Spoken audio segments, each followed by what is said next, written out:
Listen closely. There is a truth that was never spoken, a truth that was buried under silence, distance and emotional walls. You were led to believe that losing you didn't matter to them, that they moved on easily, that they were cold, detached and unaffected. But what if that was never the real story? What if beneath the surface, losing you affected them more deeply than they would ever admit? Most people think avoidant individuals don't feel deeply. They think avoidants detach and forget, as if the connection never existed. But the reality is far more complex and far more painful.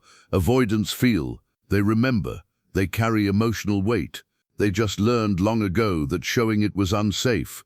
And when you walked away, when you finally stopped chasing, explaining, waiting, hoping, something shifted inside them in a way they could never explain to you. They never told you this, but losing you created a quiet echo inside their mind that never fully faded. You were not as replaceable as they acted. You were not as forgettable as they pretended. And you were never as insignificant as their silence made you feel. Avoidants are not heartless. They are protected. Their emotional system was shaped by experiences where closeness felt dangerous, overwhelming, or unreliable, so they learned to survive by pulling away, minimizing needs, and keeping emotions locked behind walls that even they struggle to access. When they care, it feels intense, consuming, and frightening. So instead of leaning in, they step back. Instead of expressing, they suppress. Instead of connecting, they disconnect. You might have felt like you were the only one trying, the only one feeling, the only one invested. But inside them there was a constant battle between longing and fear, between wanting closeness and fearing it at the same time. They didn't tell you how much they felt because vulnerability felt like losing control, and control was the only thing that ever made them feel safe. So when you left, it wasn't just a person leaving, it was the collapse of a system they relied on to keep their emotions contained. They didn't just lose you, they lost the version of themselves that felt connected, even if they never knew how to stay there. The moment you pulled away, something changed inside them. At first it didn't look dramatic. No breakdown, no begging, no confession, just silence, distance, a calm exterior that made it seem like they didn't care at all. But internally, there was a shock, a subtle, disorienting realization that something familiar was gone.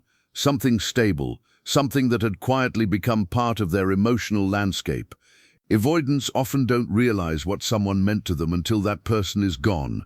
They process loss slowly, sometimes months later, when the absence becomes impossible to ignore.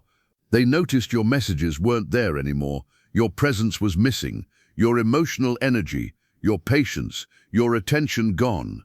And at first, they told themselves they were relieved, free, unburdened, but in quiet moments when distractions faded, a strange emptiness started to appear, a quiet recognition that they had lost something rare, something they never knew how to keep, and that realization hit them in waves they didn't know how to handle.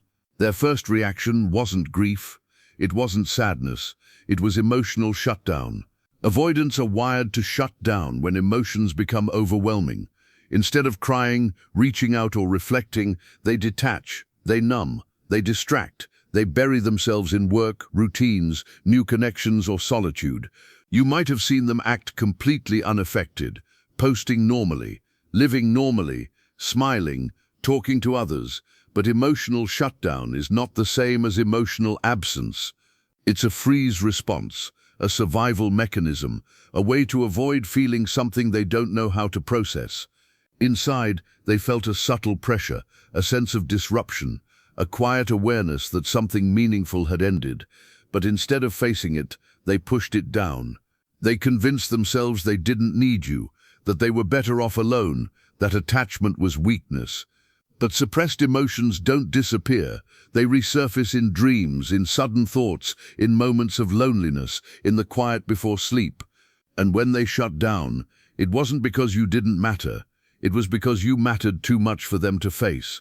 Then slowly, a realization began to form, not immediately, not dramatically, but quietly, in fragments.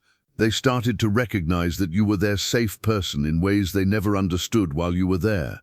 You offered emotional presence, patience, stability, a connection they secretly relied on while pretending they didn't.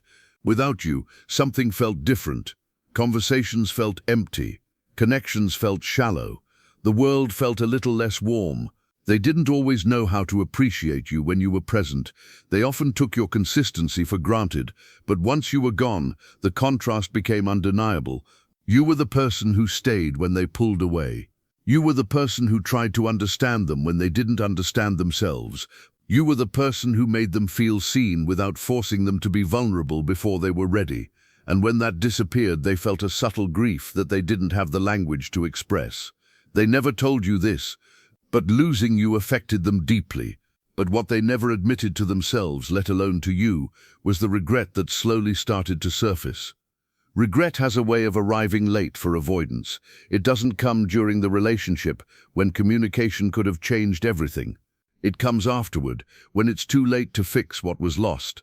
They began to replay moments in their mind, the times you reached out and they pulled away, the moments you tried to talk and they shut down, the times you needed reassurance and they acted distant. At first they brushed these memories aside. They told themselves you were too emotional, too demanding, too much. But deep down, a quiet voice started whispering that you weren't asking for too much, you were asking for connection. And that voice haunted them in the silence. They wondered how things could have been different if they had opened up just a little more, if they had stayed instead of withdrawing, if they had chosen vulnerability instead of safety. But avoidants rarely admit regret out loud. Pride, shame, and fear keep those words locked inside.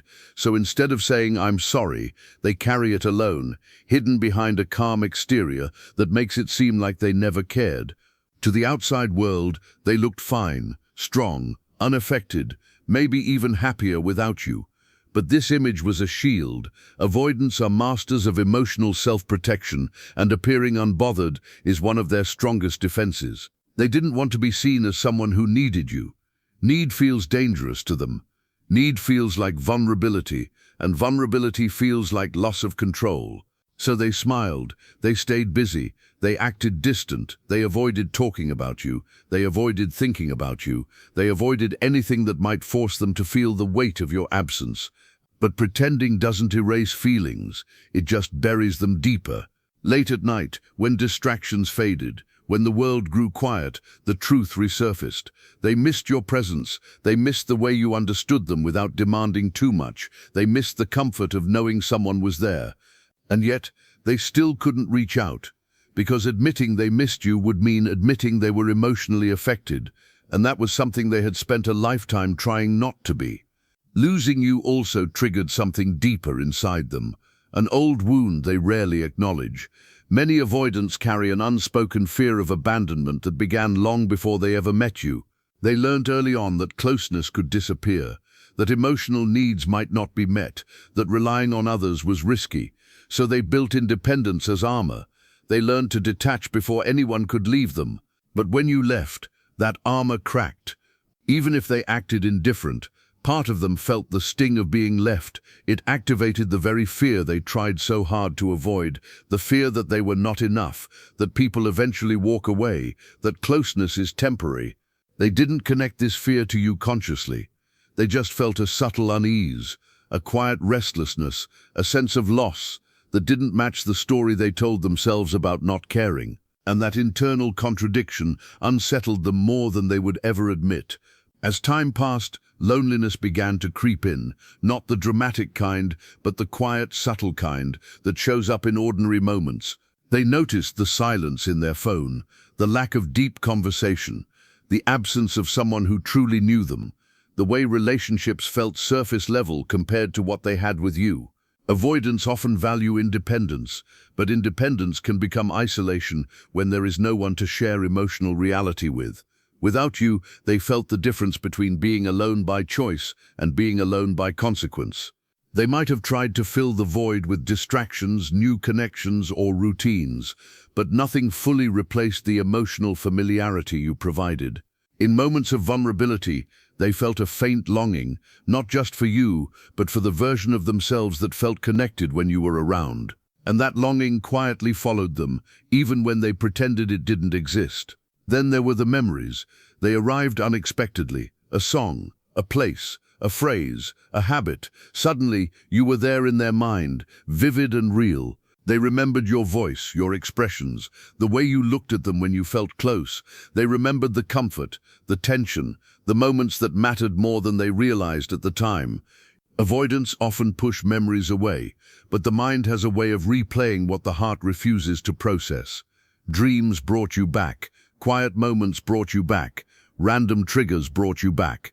And with those memories came a strange mix of emotions, nostalgia, sadness, confusion, and a subtle ache they couldn't fully name. They didn't reach out, they didn't confess, they didn't tell you that losing you changed them. But in those private moments they felt it. They felt the weight of what they lost. And even though they never said anything, they watched quietly, from a distance, without letting you know. Avoidants are not always as detached as they appear. When they lose someone who mattered, curiosity and longing often mix with fear. So instead of reaching out, they observe from afar. They check your social media. They notice changes in your life. They pay attention to whether you seem happy, whether you've moved on, whether someone new is in your life. But they never let you see this side of them because watching is safer than connecting, observing is safer than admitting, silence is safer than vulnerability. Seeing you live without them brought up complex emotions. Part of them felt relieved that you were okay. Another part felt a quiet sting, a subtle jealousy, a sense of being replaced. They didn't want to feel possessive. They didn't want to feel attached, but they did, and that contradiction stayed with them in ways they didn't know how to resolve. Inside them, a constant conflict was unfolding. On one side, they missed you. They missed the connection, the comfort, the emotional safety you provided. On the other side, they feared intimacy, dependence, and vulnerability more than anything else. This internal battle is what defines many avoidants. They crave closeness but panic when it feels real. They desire connection but feel trapped when it deepens. They want love but fear losing themselves in it. After losing you, that conflict intensified. They thought about reaching out. They imagined what they would say. They wondered if you would respond, if you would reject them, if you had already moved on. But fear always won. Fear of rejection, fear of vulnerability, fear of reopening emotions they had barely managed to suppress. So they stayed silent, even when silence felt heavy. There are words they wish they could say, words they rehearsed in their mind but never voiced. They wanted to tell you that they did care, even when they acted distant, that your presence meant more to them than they knew how to express, that their withdrawal was not a reflection of your worth, but a reflection of their own fear. They wanted to tell you they felt overwhelmed by closeness, not because you were too much, but because they never learned how to handle connection safely. They wanted to admit that losing you hurt in ways they didn't expect. In quiet moments, they imagined a conversation where they finally opened up, where they finally explained their silence, their distance, their confusion, where they finally told you that you mattered. But imagination felt safer than reality, and so those words stayed locked inside, unheard. Coming back is not as simple for avoidance as it might seem. Apologizing requires vulnerability. Reaching out requires risking rejection. Admitting regret requires confronting emotions they've spent a lifetime avoiding. So instead of saying sorry, they often disappear. Instead of explaining, they detach. Instead of repairing, they rationalize. They might convince themselves that you're better off without them, that the relationship was never going to work, that you deserved someone more emotionally available. These thoughts are partly true, but they are also defenses that protect them from facing their own emotional responsibility. Deep down, they know they contributed to the distance. They know they could have tried harder, but admitting that feels like stepping into emotional territory they don't know how to navigate, so they stay away, even when part of them wishes they could come back. After losing you, they entered a crossroads. Some avoidants use loss as a wake-up call. They begin to reflect, to learn, to grow. They start reading, exploring their patterns, and slowly opening themselves to the idea of emotional healing. Others go the opposite direction. They retreat further. They build thicker walls. They double down on independence and emotional distance, telling themselves they never want to feel that kind of attachment again. Whichever path they take, losing you changes them. It leaves a mark. It becomes a reference point in their emotional history. You become the person they compare others to, consciously or unconsciously. The connection that showed them what closeness could feel like, even if they couldn't stay in it. They may never tell you this, they may never reach out, they may never fully understand what they lost. But you were a turning point in their emotional journey. As time moves forward, they carry you into their future relationships in ways they barely notice. Every new connection is filtered through the memory of what they had with you. Every conversation is quietly compared. Every moment of closeness is measured against what they once felt, but never fully allowed themselves to embrace. They notice when someone doesn't understand them the way you did. They feel when someone doesn't have the same patience, the same emotional intuition, the same quiet loyalty. And sometimes they feel disappointed without knowing why. They might think, this person is nice, but something is missing, and that missing feeling is the echo of what they lost with you. Sometimes they idealize you in their mind, replaying moments when you were gentle, supportive, and present. Other times, they minimize the connection to protect themselves, telling themselves it was never that deep. But deep down, you remain a reference point. They may pull away from others faster now, afraid of repeating that emotional intensity. Or they may search for someone like you without realizing it, drawn to the familiarity of the emotional depth they once had. Either way, you quietly reshape their understanding of love. You become the connection that changed how they see intimacy, vulnerability, and emotional safety. There is a hidden lesson they carry from you, even if they never consciously acknowledge it. You showed them what emotional presence looks like. You showed them that love doesn't have to be chaotic to be meaningful. You showed them that someone can care deeply without trying to control or trap them. You showed them that closeness doesn't have to mean losing independence, that vulnerability doesn't have to mean weakness, that connection can feel safe, warm, and grounding.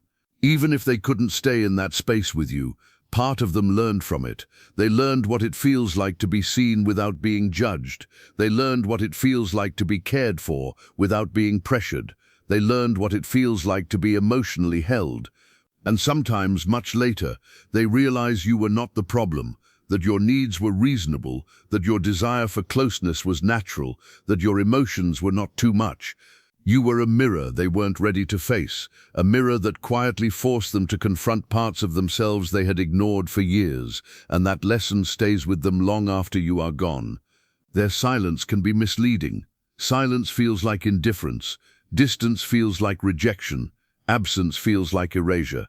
But silence does not mean you didn't matter. For avoidance, silence often means the opposite. It means the emotions were too big, too confusing, too threatening to face directly. They didn't know how to express what they felt. They didn't know how to repair what broke. They didn't know how to stay emotionally present without feeling overwhelmed and exposed. So they chose distance. They chose quiet. They chose disappearance. Not because you were forgettable, but because you were unforgettable in a way that scared them. They carry feelings privately, they grieve silently, they miss people quietly, and sometimes they carry the weight of a connection for years without ever speaking about it. Your impact didn't vanish just because they never spoke about it. Some people carry love like a secret they never learned how to confess. So what do you do with this truth? You don't chase validation from someone who cannot give it to you in the way you deserve. You don't wait for an apology that may never come. You don't stay emotionally stuck in someone who never learned how to stay with you. You take this knowledge as quiet closure. You recognize that you mattered, even if they couldn't show it. You understand that their avoidance was never a measure of your worth, but a reflection of their emotional capacity. You release the need to be understood by someone who doesn't yet understand themselves. You stop interpreting their silence as a verdict on your value. You stop rewriting your worth based on their inability to connect.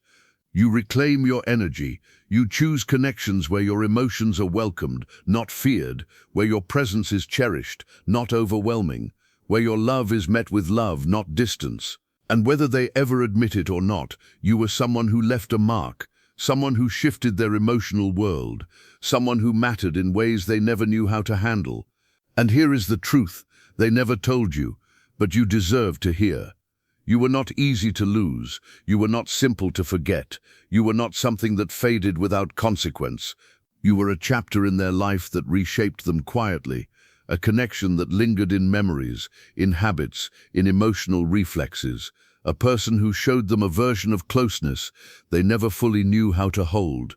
They may never say your name, they may never send that message, they may never confess what they felt, they may never admit how deeply losing you affected them, but somewhere inside them there is a quiet understanding that you were rare, that you were patient in a world that taught them to expect abandonment, that you were present in a world that taught them to stay distant, that you offered love in a way they didn't know how to receive. Maybe one day when they're alone with their thoughts, they will finally admit it to themselves, that you stayed when they pushed away, that you tried when they withdrew, that you loved when they froze. They might think about the conversations they never finished, the moments they never fully stepped into, the love they never fully allowed themselves to feel. They might realize that what scared them the most was also what they needed the most. And even if they never reach out, even if they never say the words, even if you never hear their truth directly, it still exists inside them, quiet, unspoken, lingering. You were not just a passing experience, you were a turning point. You were someone who touched a part of them they rarely let anyone see. You were someone who mattered in ways they didn't know how to handle. So if you ever wondered whether you were easy to forget, whether you were replaceable, whether your presence truly mattered, remember this: some people lose you twice, once when you leave, and again when they finally understand what they lost. And by the time they understand, you will already be somewhere else, choosing someone who doesn't need to learn how to love you after losing you.